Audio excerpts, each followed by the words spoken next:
the number that doesn't work. Here's something that bothered me for a while. The universe is 13.8 billion years old. That's the number cosmologists have landed on, and it's pretty well established at this point. But the observable universe, the part we can actually see, is 93 billion light-years across. If nothing moves faster than light, then in 13.8 billion years, light could have traveled 13.8 billion light-years in any direction. The diameter of what we can see shouldn't be more than about 27 billion light-years. So where did the extra 65 billion come from? This isn't a rounding error or a typo in a textbook. It's a real thing that needs explaining, and the explanation ends up requiring us to rethink what space actually is. That's what this video is about. We're going to walk the whole distance, from the ground under your feet all the way to the edge of what we can observe. Not because the journey is the point, but because without it, the answer at the end won't fully land. And hey, if you find this stuff as interesting as we do, a like and a subscribe genuinely help us keep making it. Okay, let's start from zero. Human scale. The world built for us. The average person is somewhere between 5 and 6 feet tall. Everything in daily life is roughly built around that. Doorways, car seats, the height of a kitchen counter. We move through a world that more or less fits us, and that fit makes the scale feel natural and obvious. Now, zoom out. Earth has a diameter of about 8,000 miles, roughly 13,000 kilometers. If you could drive around the equator at highway speed, no stops, no ocean in the way, just road, that trip would take a little over 16 days, which already feels like a long time. Most people haven't spent 16 consecutive days driving in their entire lives. And yet, this is the starting point. In the context of what we're about to look at, that 16-day drive around an entire planet is going to feel like stepping outside your front door. The Moon. 30 Earths of empty space. Our nearest neighbor is the Moon. In photos, it always looks close, like something hanging just out of reach on a clear night.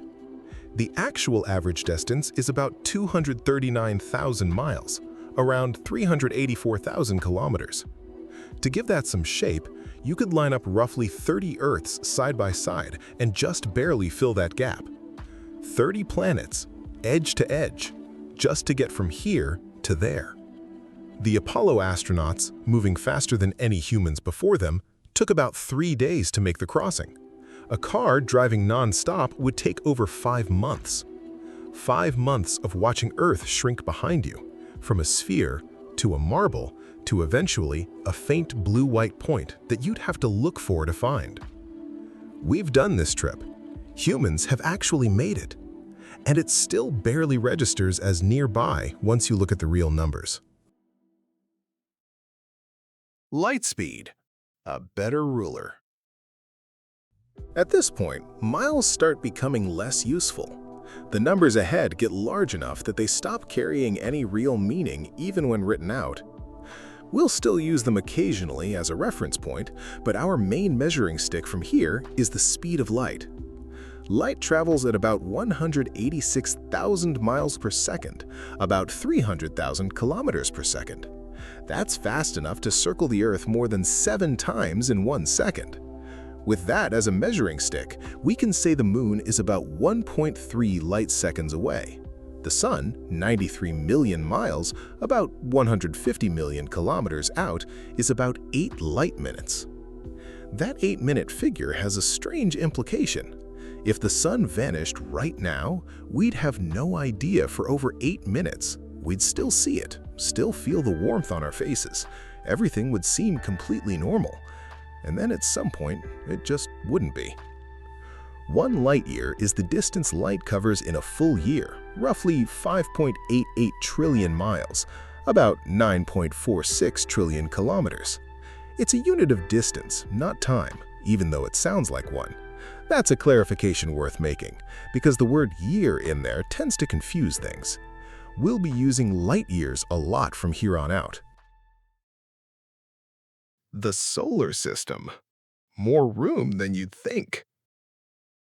Beyond the moon, the next obvious landmark is the sun. We've already said that light takes 8 minutes to cross from the sun to Earth, but the solar system extends much further than that. Neptune, the farthest planet, orbits at an average distance of about 2.8 billion miles, roughly 4.5 billion kilometers from the sun. Light takes around 4 hours and 10 minutes to get there. 4 hours for light, the fastest thing in the universe, and it's spending the better part of an afternoon just crossing our solar system. And Neptune isn't the edge. Beyond it sits the Kuiper Belt, a ring of icy objects that includes Pluto, and then, much farther out, the Oort cloud. The Oort cloud is a theoretical shell of debris marking the outermost reach of the sun's gravity. Theoretical because we've never directly observed it, but the gravitational evidence points strongly toward its existence. Its outer boundary might sit as far as 100,000 times the Earth-Sun distance away. Light could take 1 to 2 years just to cross it. So our solar system, just one star and the stuff orbiting it, is already measured in light years, and we haven't gotten to the nearest star yet. Proxima Centauri, where distance stops being intuitive. The nearest star to our sun is Proxima Centauri, about 4.25 light-years away. In miles, that's roughly 25 trillion, about 40 trillion kilometers. The fastest object humanity has ever built is the Parker Solar Probe. At its peak, it moves at around 430,000 miles per hour, about 690,000 kilometers per hour. No human-made machine has gone faster. Aimed at Proxima Centauri and launched today, it would arrive in approximately 6,700 years. 6,700 years, longer than all of recorded human history. The probe would still be coasting through empty space long after every language currently spoken on Earth has gone extinct. The void between stars is genuinely difficult to put into any human context. There's no familiar speed that makes it manageable, no comparable distance from everyday experience. And 6,700 years gets you to the nearest one. After that, the next nearest star is another few light years beyond. The Milky Way, 200 billion stars, give or take. So that's the distance to one star. Now, multiply it out. Our sun is one of an estimated 100 to 400 billion stars in the Milky Way. The honest answer is that nobody knows the exact number. Counting stars inside your own galaxy is harder than it sounds, because you're embedded in it and can't see the whole structure at once. Around 200 billion is a reasonable middle estimate, and that's the figure most sources use. The galaxy's main disk spans about 100,000 light-years across. That's 6,700-year journey to Proxima Centauri, in the context of the full galaxy, covers a fraction of a percent of that distance. Our solar system sits about 26,000 light-years from the galactic center, out in one of the spiral arms. The sun takes roughly 250 million years to complete one full orbit around the galactic core. The last time Earth was in this exact position in its orbit, the first dinosaurs were only just beginning to appear. We've made this particular lap once before. When you look up at a clear night sky, every individual star you can see is inside our galaxy, every one of them. That faint smear of light arcing across the sky is you looking sideways through the disk of the Milky Way toward the denser center, the combined glow of billions of stars too distant to pick out individually. Andromeda and the local group. The Milky Way isn't out here alone. It belongs to a collection of roughly 50 galaxies called the local group, held together by mutual gravity. Most members are small dwarf galaxies. The two largest are the Milky Way and Andromeda. Andromeda sits about 2.5 million light-years away and is moving toward us. The two galaxies are on a collision course, with the merger estimated to happen in roughly 4.5 billion years. That sounds more dramatic than it probably will be. Galaxies are overwhelmingly empty space. The actual density of stars relative to the distances between them is extremely low. When two galaxies pass through each other, direct collisions between individual stars are rare. What actually happens is a long gravitational reshuffling, stars thrown into new orbits, spiral structures slowly unraveling, the whole system eventually settling into a single large elliptical galaxy. The night sky would look very different, but the odds of any particular star, including ours, physically colliding with anything are pretty slim. Superclusters and the cosmic web. The local group is itself embedded in something larger. The Virgo supercluster spans about 110 million light-years and contains over 100 galaxy groups and clusters, including ours. For a while, astronomers thought of it as our largest-scale home, the biggest structure we belonged to. Then, in 2014, a team of researchers mapped the gravitational flows of galaxies across our region of space and realized the Virgo supercluster was just one arm of something much bigger. They named it Laniake, Hawaiian for immeasurable heaven.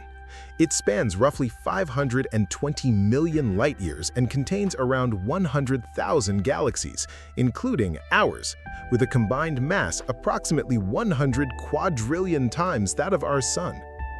All of those galaxies are slowly flowing toward a single point called the Great Attractor, a region of unusually dense mass in the direction of the Centauri constellation.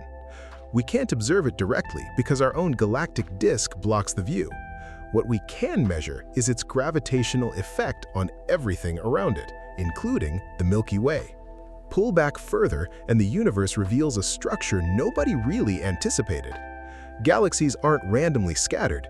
They trace enormous filaments, threads of matter hundreds of millions of light-years long, with vast, nearly empty regions called voids in between. This is the cosmic web. At this scale, entire superclusters are just bright knots in the threads. Seen in full, it does look strikingly like a neural network or a foam of soap bubbles. Researchers have noted the resemblance. Whether that similarity means anything or is just a coincidence of scale, nobody's entirely sure. The edge, a horizon in time. We're now working at billions of light-years, and we can start to approach the actual boundary. The universe has a finite age, 13.8 billion years. That means light from beyond a certain distance simply hasn't had enough time to reach us. Not because anything is blocking it, not because space ends there. The light from those regions is still traveling toward us, it just isn't here yet. This defines the edge of the observable universe. In every direction, that boundary sits about 46.5 billion light-years away, giving the observable universe a total diameter of 93 billion light-years. And that's the number we started with. The paradox explained. Space itself is stretching. So, the universe is 13.8 billion years old, but 93 billion light-years across. Those two numbers taken together seem to break basic physics. If light speed is the cosmic speed limit, the diameter can't be more than about 27.6 billion light-years. So what's going on? The key is in what's actually moving. When most people imagine the expanding universe, they picture galaxies flying outwards through space, like debris from an explosion, each piece launched from a central point. That's not what's happening. The galaxies aren't moving through space, the space between them is growing. It sounds like a small distinction, but it's a completely different thing physically. Here's an analogy. Imagine a rubber band with two dots on it. One is our galaxy, the other is some distant galaxy near the edge of what we can see. A small ant starts walking from the distant dot toward ours. The ant is a photon of light moving at a constant speed. Now, start stretching the rubber band while the ant is walking. The space between the dots is increasing. The ant keeps moving at the same pace, but the finish line keeps shifting further away. Eventually, the ant arrives, but by the time it does, the dot it started from has moved much farther than where it began. That's exactly what happened to the light currently reaching our telescopes. 13.8 billion years ago, a photon left a galaxy that was, at that moment, much closer to us than it is now. The photon spent 13.8 billion years traveling at light speed. But throughout the entire journey, space was expanding and carrying that source galaxy steadily further away. By the time the photon arrived, the galaxy that sent it had been carried out to 46.5 billion light-years. So no, nothing here actually violated the speed of light. The rule is that objects can't move through space faster than light. There's no equivalent restriction on how fast space itself can expand. The galaxy wasn't speeding, it was just being carried, the way a raisin in a rising loaf of bread isn't moving on its own, but gets taken along as the dough around it grows. Cosmic inflation, the first fraction of a second. The explanation for why the universe got so large so fast involves a period called cosmic inflation. The basic idea, developed in the early 1980s, is that in an extremely brief window right after the Big Bang, a span of time that makes a billionth of a second look unhurried, the universe went through a phase of exponential expansion. A region of space smaller than an atom may have been stretched to something the size of a galaxy in essentially no time at all. That initial burst set the scale for everything that followed. It also explains some features of the cosmic microwave background, the faint afterglow of the early universe that would otherwise be difficult to account for. Inflation isn't really considered a fringe idea anymore. Most cosmologists treat it as the standard framework, though some of the details are still being refined. One thing worth keeping in mind: the observable universe isn't the whole universe. It's just the region within our light horizon, the part from which light has had time to reach us. What exists beyond that boundary, we genuinely don't know. The total size of the universe could be many times larger than what we observe. It might be infinite. The data we have doesn't rule either possibility, and there's no obvious way to test it from where we're standing. What size even means? I'm not sure the goal here was to make the universe feel comprehensible. It isn't, really, and I think that's worth admitting. We went through the numbers, from a single person to the edge of what light has had time to reach, and the honest result is that most of it doesn't fully land the way we might want it to. The scale is too large for anything in daily life to serve as a useful comparison. What does resolve cleanly is the paradox we started with. The observable universe is 93 billion light-years across because space has been expanding the entire time, carrying things further than light alone could have traveled. That's a real answer. It works. But sitting just behind it is a quieter problem. If the observable universe is just one region within something far larger, and it likely is, then the size of the universe may not be a question that has a meaningful answer. An infinite universe doesn't have a size. There's no number to land on. It's not that we haven't measured it yet. It might just be the wrong kind of question. That's the part that stays with me. Not the distances we can calculate, but the ones we can't even frame properly. Thanks for watching. If you want to see more videos like this one, subscribing is the easiest way to keep up. And if there's a topic you'd like us to get into next, the comments are the place for that.